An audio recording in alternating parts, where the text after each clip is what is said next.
Hello friends, good morning friends. आज हम library science में पुस्तकालय वर्गीकरण व सूचीकरण के अंतर्गत कॉलम क्लासिफिकेशन के बारे में अध्ययन करेंगे। जो पुस्तकालय अध्यक्ष की तैयारी कर रहे हैं उनके लिए ये टॉपिक महत्वपूर्ण है। फ्रेंड्स, इस वीडियो को आप ध्यान से सुने। Column classification. कॉलम क्लासिफिकेशन को हम संक्षेप में CCV कहते हैं। कॉलम क्लासिफिकेशन के जन्मदाता SR रंगनाथन है। डॉक्टर SR रंगनाथन का जन्म 12 अगस्त 1892 को तंजौर जिले के सियाली नामक गांव में हुआ था। कहाँ हुआ था? तंजौर जिले के सियाली नामक गांव में, जो तमिलनाडु राज्य में स्थित है। तो क्वेश्चन क्या आता है इसमें?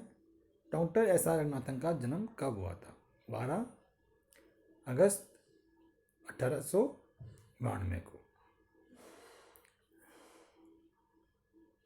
डॉक्टर SR रंगनाथन का पूरा नाम सियाली रामामृत रंगनाथन है। सियाली रामामृत रंगनाथन, जिसमें सियाली इनके जन्म स्थान का नाम है, रामामृत इनके पिता का नाम है, रंगनाथन इनका स्वयं का नाम है। फ्रेंड्स,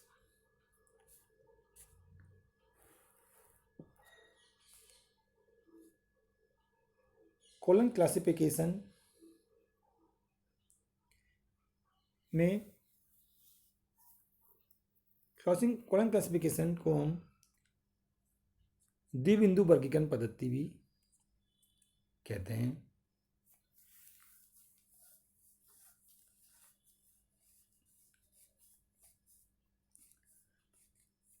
तो द्विबिंदु वर्गीकरण पद्धति कॉलम क्लासिफिकेशन की विशेषता है। द्विबिंदु वर्गीकरण पद्धति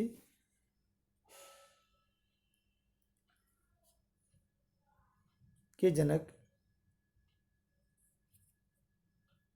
भारत में पुस्तकालय विज्ञान के जनक डॉक्टर सियाली रामामृत रंगनाथन है। कौन है? डॉक्टर सियाली रामामृत रंगनाथन।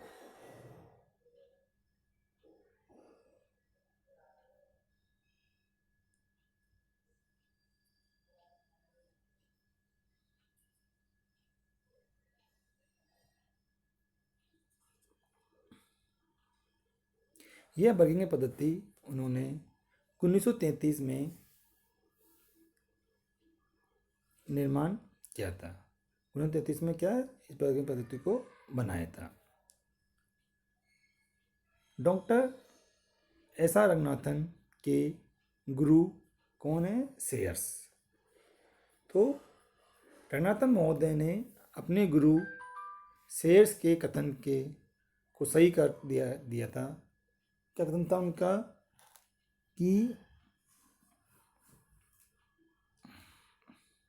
कि उस समय क्या कथन था सही? कि उस समय मेलविन ड्यूई की वर्गीकरण पद्धति चलती थी। तो उन्होंने कहा था कि आज का समय मेलविन ड्यूई का है और आने वाला समय क्या होगा? रंगनाथन का होगा। तो ये जो कथन था सेयर्स का, उसको डॉक्टर SR रंगनाथन महोदय ने 1933 में द्वि बिंदु वर्गीकरण पद्धति का निर्माण करके सही कर दिया था। द्वि वर्गीकरण पद्धति का निर्माण डॉक्टर एस.आर. रंगनाथन ने किया था। रंगनाथन को इस वर्गीकरण पद्धति को बनाने का विचार जब वो इंग्लैंड में पुस्तकालय विज्ञान के बारे में अध्ययन करने के लिए 1924 में गए थे, तब उन्होंने वहाँ पर एक शॉप पर कहाँ पर लंदन में एक शॉप पर उन्होंने सेफ्रिजेंस स्टोर पर एक मैग्नो सेट देखा था। क्या देखा था? मैग्नो सेट, जिसे नट बोल्ट की सहायता से जोड़कर तैयार किया गया था।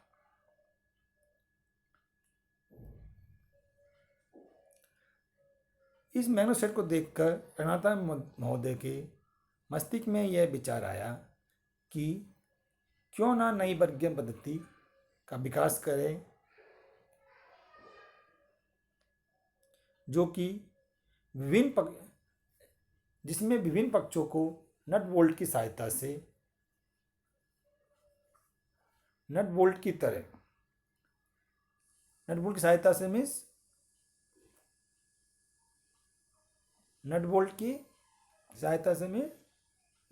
तरह कोई योजक चिन्ह लेकर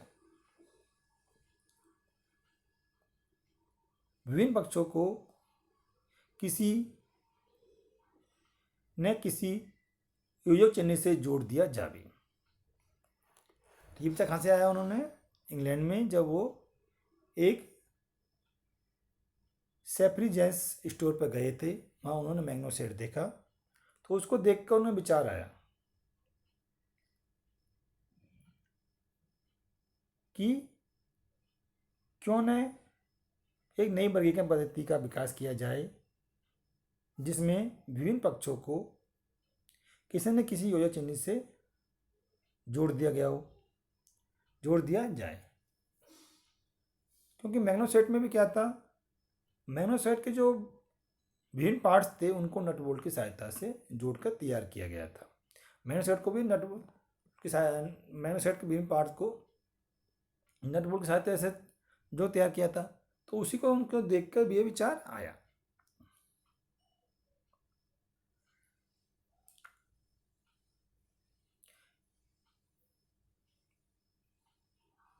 इस विचार के आधार पर ही डॉक्टर एस.आर. रंगनाथन ने विभिन्न पक्षों को जोड़ने के लिए योजक चिन्ह कोलन का प्रयोग किया।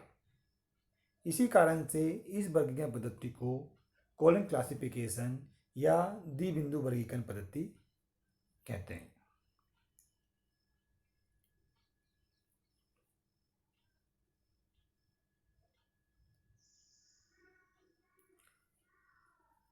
यह वर्गीकरण पद्धति जब वो इंग्लैंड से वापस लौट के आ रहे थे, तो उन्होंने यात्रा काल में ही इसका विकास कर लिया था। 1928 से 1931 तक उन्होंने इसमें संशोधन का कार्य किया और 1933 में इस वर्गीकरण पद्धति का प्रथम संस्करण प्रकाशित किया।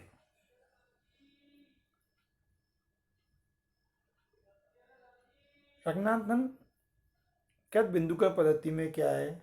7 संस्करण अब तक प्रकाशित हो चुके हैं। कितने संस्करण प्रकाशित हो चुके हैं? 7 संस्करण अभी तक प्रकाशित हो चुके हैं। प्रथम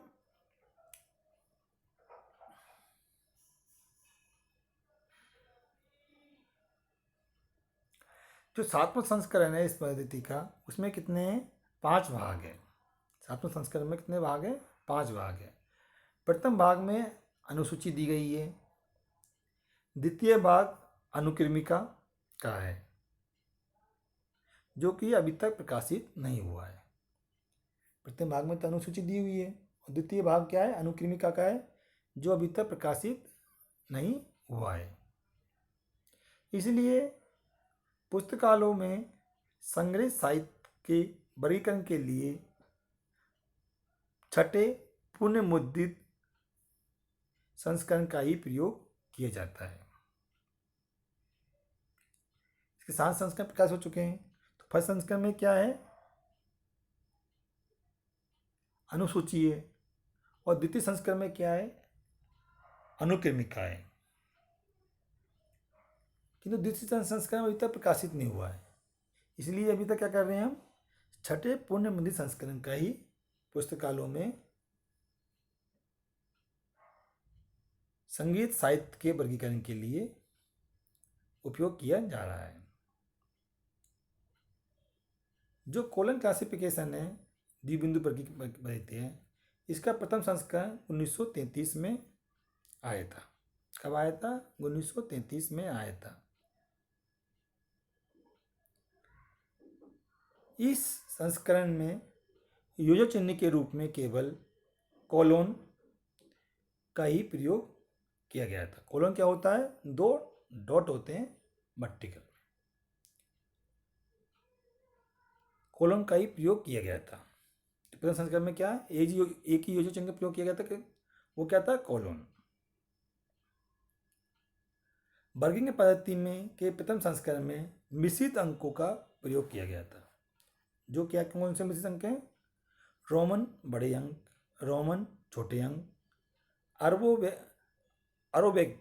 अरोबिक अंक,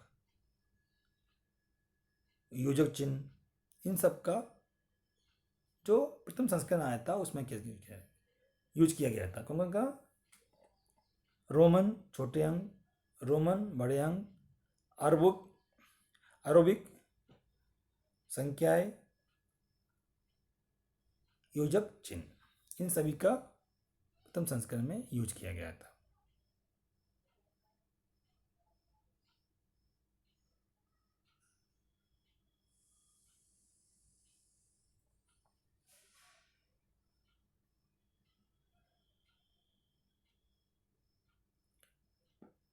इसमें कुछ प्रावधान किए गए थे। क्या प्रावधान किए गए थे? कि सामान्य उपविभाजनों की व्यवस्था थी, इसमें उपविभाजन की व्यवस्था की गई थी। भौगोलिक विभाजनों की व्यवस्था की गई थी। ज्योमेट्रिकल डिवीजन की व्यवस्था थी। कॉमन सब डिवीजन की व्यवस्था थी। कालक्रम विभाजनों की व्यवस्था थी। क्रोनोलॉजिकल डिवीजन की व्यवस्था थी। भाषा विभाजनों की व्यवस्था थी। और पंक्ति में ग्राह्यता का गुण प्राप्त करने के लिए अष्टांग विधि का प्रावधान रखा गया था। किसका? अष्टांग विधि का प्रावधान रखा गया था। जो अष्टांग विधि का प्रावधान रखा गया था किसमें, किस लिए? ग्राह्यता का गुण प्राप्त करने के लिए, पंक्ति में ग्राह्यता गुण प्राप्त करने के लिए अष्टांग विधि का प्रावधान रखा गया था।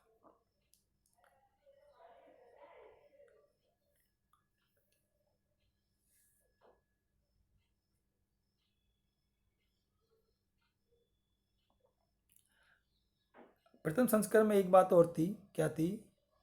कि ग्रंथों को विशिष्टता प्रदान करने हेतु ग्रंथांक का भी प्रावधान रखा गया था।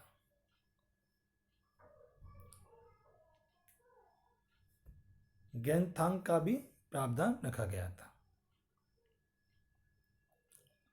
अब द्वितीय संस्करण के बाद पढ़ेंगे। द्वितीय संस्करण कब आया था? 1939 में। कब आया था द्वितीय संस्करण? 1939 में द्वितीय संस्करण आया था। द्वितीय संस्करण में डॉक्टर रंगनाथन ने वर्गीकरण का आधार मूल श्रेणियों को बनाया। वर्गीकरण के आधार किसको बनाया उन्होंने तृतीय संस्करण में? मूल श्रेणियों को बना दिया।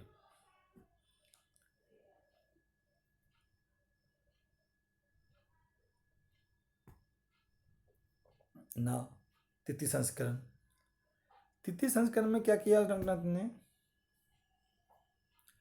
द्वितीय संस्करण में सुधार किए।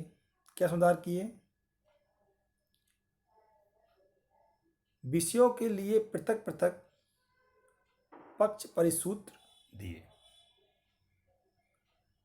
और प्रत्येक पक्ष के लिए योजक चिन्ह का प्रयोग किया।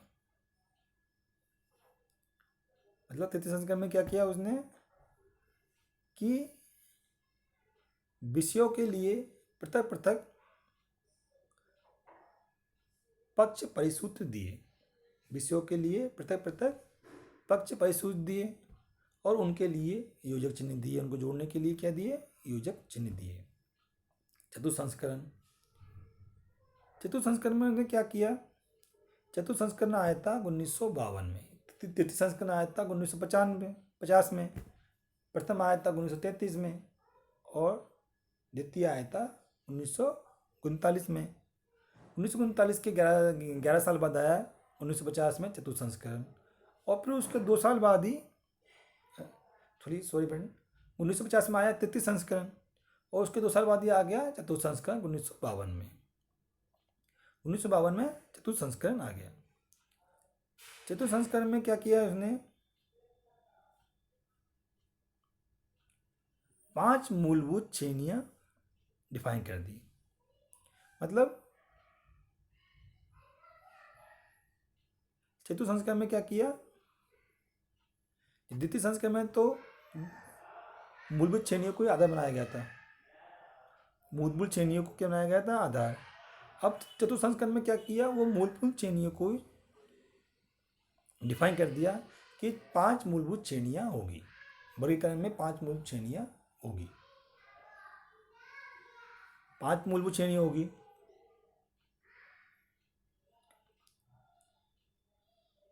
और जो मूलभूत श्रेणी होगी इस संस्करण में उन सभी उनके सही पक्षों को जोड़ने के लिए योजक चिन्ह कोलन का प्रयोग न करके अलग अलग योजक चिन्हों का प्रयोग किया गया। सभी के लिए इसने 5 मूलभूत श्रेणियां डिफाइन कर दी, 5 मूलभूत श्रेणियां होगी और उनके लिए अलग अलग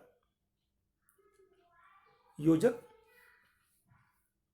चिन्ह का प्रयोग किया जाएगा। जैसे व्यक्तित्व पक्ष के लिए डॉट का, पदार्थ पक्ष के लिए सेमीकोलन,